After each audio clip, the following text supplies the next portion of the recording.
ಕರ್ನಾಟಕ ಸರ್ಕಾರ ಮತ್ತು ಕೃಷಿ ಇಲಾಖೆ 2017ರಿಂದ ಸತತವಾಗಿ ಸಾವಯವ ಮತ್ತು ಸಿರಿಧಾನ್ಯ ಕುರಿತು ಅಂತಾರಾಷ್ಟ್ರೀಯ ಮೇಳವನ್ನು ಮಾಡ್ತಾ ಬಂದಿದೆ.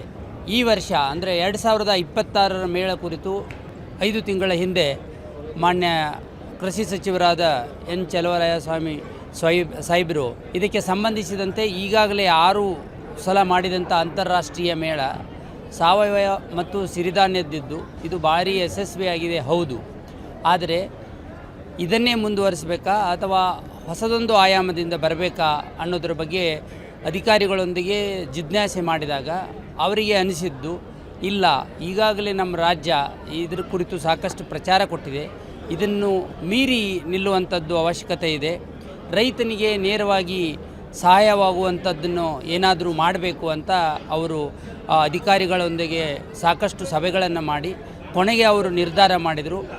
ಈ ರೈತರ ಆದಾಯದಲ್ಲಿ ಉತ್ತಮ ಮಾಡಬೇಕಾದ್ರೆ, ರೈತರ ಆದಾಯವನ್ನು ಉತ್ತಮ ಮಾಡಬೇಕಾದ್ರೆ ಒಂದೇ ಒಂದು ಮಾರ್ಗ ಉತ್ಪಾದನೋತ್ತರ ಕೃಷಿ ಮತ್ತು ರೈತರ ಸಬಲೀಕರಣ, ಈ ಆಯಾಮದೊಂದಿಗೆ ನಾವು ಬರಬೇಕು ಅಂತ ಚರ್ಚೆ ಮಾಡಿ ಅವರೇ ಹೇಳಿದರು.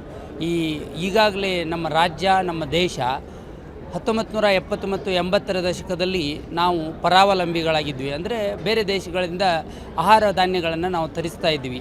ಆದರೆ ಇವತ್ತು ನಾವು ಅಂದರೆ 2026ರಲ್ಲಿ ನಿಂತು ನೋಡಿದಾಗ ನಾವು ಬೇರೆ ದೇಶಕ್ಕೆ ಎಕ್ಸ್ಪೋರ್ಟ್ ಅಂದರೆ ರಫ್ತು ಮಾಡುವಷ್ಟು ಬೆಳೆದು ನಿಂತಿದ್ದೀವಿ.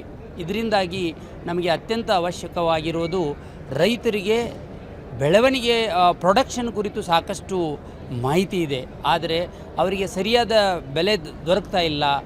ಅದು ಒಂದು ಮುಖ್ಯ ವಿಷಯ. ಅವರಿಗೆ ಏನಾದರೂ ಮಾಡಿ ನಾವು ಸರಿಯಾದ ಬೆಲೆಯನ್ನು ಕೊಡಿಸಬೇಕು ಅನ್ನೋದು ಒಂದು ಮುಖ್ಯ ಉದ್ದೇಶ.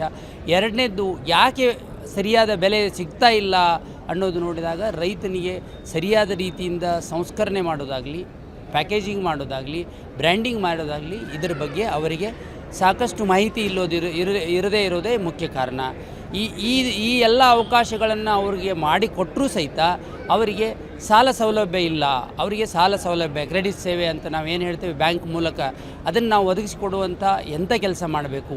ಇದನ್ನೆಲ್ಲ ಮಾಡಿ ನಾವು ಭೂಮಿ ತಾಯಿಯನ್ನು ಮರೆತರೆ ಭೂಮಿ ತಾಯಿ ನಮಗೇನಾದರೂ ಒಳ್ಳೇದು ಮಾಡ್ತಾರಾ, ನಾವು ಭೂಮಿ ತಾಯಿಯನ್ನು ಉಳಿಸಬೇಕು ಎಂಬ 3 ಆಯಾಮದೊಂದಿಗೆ, ಅಂದರೆ 3 ಅದರಲ್ಲೇ ಮುಖ್ಯ ಉದ್ದೇಶ ಉತ್ಪಾದನೋತ್ತರ ಕೃಷಿ ಮತ್ತು ರೈತರ ಸಬಲೀಕರಣ.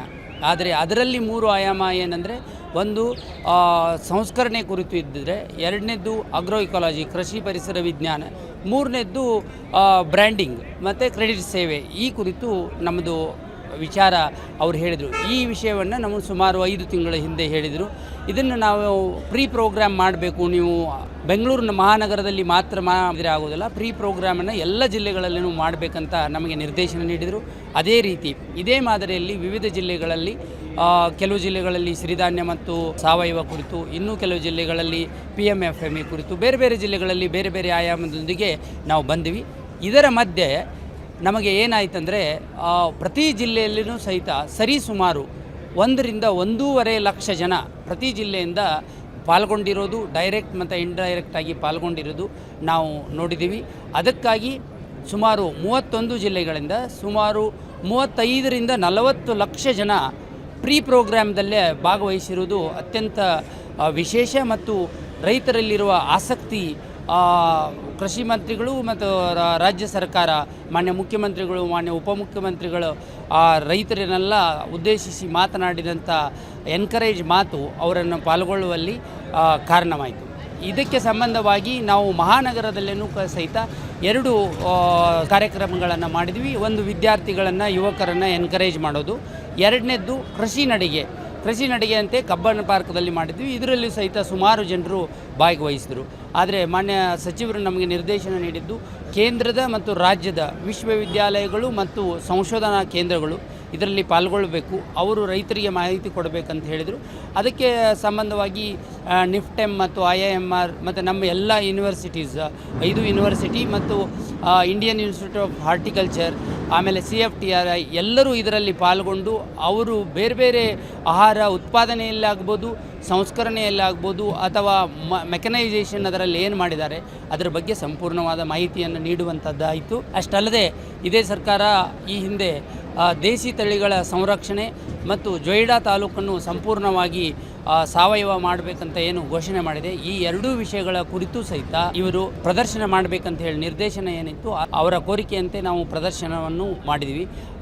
ಈಗಾಗಲೇ ಸುಮಾರು 2147 ದೇಸಿ ತಳಿಗಳನ್ನು ಸಂರಕ್ಷಿಸಿದ್ವಿ. ಅದನ್ನೆಲ್ಲ ನಾವು ಜೀನ್ ಬ್ಯಾಂಕ್ ಅಂತ ಏನು ಹೇಳ್ತೀವಿ, GKVK ಬೆಂಗಳೂರಲ್ಲಿ ಜೀನ್ ಬ್ಯಾಂಕಲ್ಲಿ ಸ್ಟೋರ್ ಮಾಡಿದ್ದೀವಿ.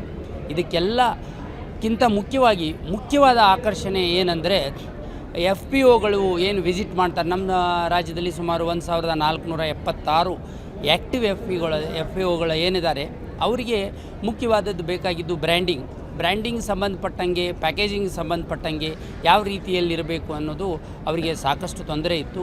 ಈಗ ನಾವು ಇಲ್ಲಿ ಮಾಡಿರೋದು ಅವನಿಗೆ ಪ್ರತಿಯೊಬ್ಬ FPO ಬಂದು ಅವರು ಮಾಹಿತಿ ಕೇಳಿದರೆ ಅಲ್ಲೇ ಅವರಿಗೆ ಬೇಕಾದಂಥ ಯಾವುದೇ ಜಾಗರಿ ಇರ್ಬೋದು, ಚಿಲ್ಲಿ ಇರ್ಬೋದು, ಅಂದರೆ ಬೆಲ್ಲ ಇರ್ಬೋದು ಅಥವಾ ಮೆಣಸಿನಕಾಯಿ ಇರ್ಬೋದು, ಯಾವುದೇ ವಿಷಯದ ಕುರಿತು ಅವರು ಬ್ರ್ಯಾಂಡಿಂಗ್ ಕೇಳಿದರೆ ಆ ಬ್ರ್ಯಾಂಡಿಂಗನ್ನು ಅದೇ ತತ್ಕ್ಷಣವೇ 10 ನಿಮಿಷದಲ್ಲೇ ಅವರಿಗೆ ಬ್ರ್ಯಾಂಡಿಂಗನ್ನು ಮಾಡಿಕೊಟ್ಟಿದ್ದೀವಿ.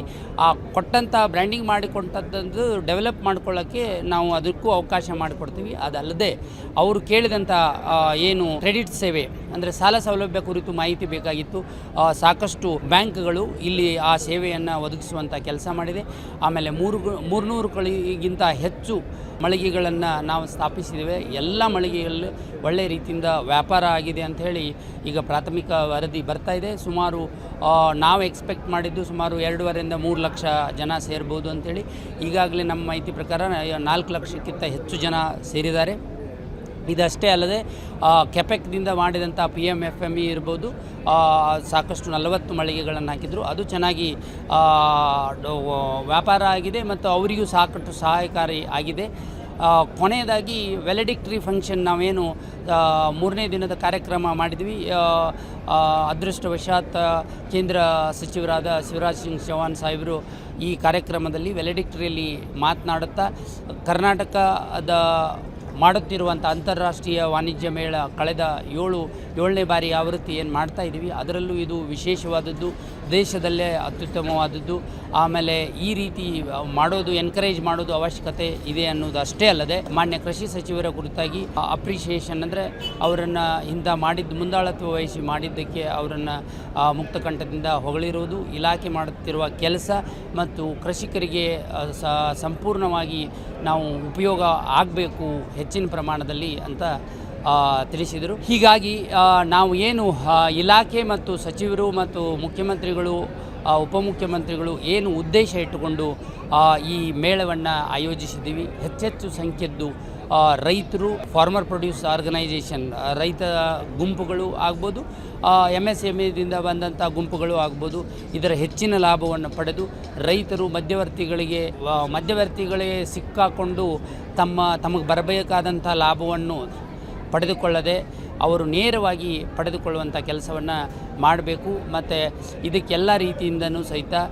ಸಚಿವರಾದಿಯಾಗಿ ಎಲ್ಲರ ಸಪೋರ್ಟು ತಮಗಿದೆ. ಅಂತಾರಾಷ್ಟ್ರೀಯ ವಾಣಿಜ್ಯ ಮೇಳ ಯಶಸ್ವಿ ಆಗುವುದಕ್ಕೆ ಈಗಾಗಲೇ ನಾವು ಹೇಳಿದಂಗೆ ಸರ್ಕಾರ ಅಂದರೆ ಮಾನ್ಯ ಮುಖ್ಯಮಂತ್ರಿಗಳು, ಉಪಮುಖ್ಯಮಂತ್ರಿಗಳು, ನಮ್ಮ ಸಚಿವರು ನಮಗೆ ನಿರ್ದೇಶನ ನೀಡಿದ್ದು ಎಷ್ಟು ಮುಖ್ಯವೋ ಅವರ ನಿರ್ದೇಶನಗಳನ್ನು ಕಟ್ಟುನಿಟ್ಟಾಗಿ ಪಾಲಿಸುವಂಥ ಕೆಲಸವನ್ನು ನಮ್ಮ ಹಿರಿಯ ಅಧಿಕಾರಿಗಳಿರ್ಬೋದು, ಆಮೇಲೆ ಕಿರಿಯ ಅಧಿಕಾರಿಗಳಿರ್ಬೋದು, ಸಿಬ್ಬಂದಿ ವರ್ಗ ಇರ್ಬೋದು, ಆಮೇಲೆ ನಮ್ಮ ಇಲಾಖೆಯಲ್ಲಿ ಸಾಕಷ್ಟು ಔಟ್ಸೋರ್ಸಲ್ಲಿ ಭಾಳಷ್ಟು ಜನ ನಮ್ಮಲ್ಲಿ ಕೆಲಸ ಮಾಡ್ತಾಯಿದ್ದಾರೆ. ಅವರೆಲ್ಲರೂ ಇರ್ಬೋದು, FPOಗಳಿರ್ಬೋದು, ಆಮೇಲೆ ಇಲ್ಲಿ ಮಳಿಗೆಗಳನ್ನು ಹಾಕಿದಂಥ ಎಲ್ಲ ನಮಗೇನು ನಮ್ಮ ಜೊತೆ ಕೈ ಜೋಡಿಸಿದಂಥ ಎಲ್ಲ ರೈತ ಬಾಂಧವರು, ಇವರೆಲ್ಲರೂ ಸಹಿತ ನಮಗೆ ಈ ಯಶಸ್ಸಿಗೆ ಕಾರಣ ಆಗಿದ್ದಾರೆ. ಅದರಲ್ಲೂ ಹಗಲು ರಾತ್ರಿ ಎನ್ನದೇ ಕಳೆದ 1 ತಿಂಗಳಿಂದ ಕೆಲಸ ಮಾಡುತ್ತಿರುವ ನಮ್ಮ ಸಿಬ್ಬಂದಿ ವರ್ಗ, ನಮ್ಮ ಅಧಿಕಾರಿ ವರ್ಗಕ್ಕೆ ನನ್ನ ಪರವಾಗಿ ಹಾಗೂ ಇಲಾಖೆ ಪರವಾಗಿ ಅವರಿಗೆ ಹೃತ್ಪೂರ್ವಕ ಅಭಿನಂದನೆಗಳನ್ನು ಸಲ್ಲಿಸ್ತೀನಿ. ಅವರು ಇದೇ ರೀತಿ ಮುಂದುವರೆದಲ್ಲಿ ನಾವು ರೈತರ ಸೇವೆಯಲ್ಲಿ ಸದಾ ಇರಬಹುದು ಅಂತ ಈ ಸಂದರ್ಭದಲ್ಲಿ ಹೇಳೋಕ್ಕೆ ಇಷ್ಟಪಡ್ತೀನಿ.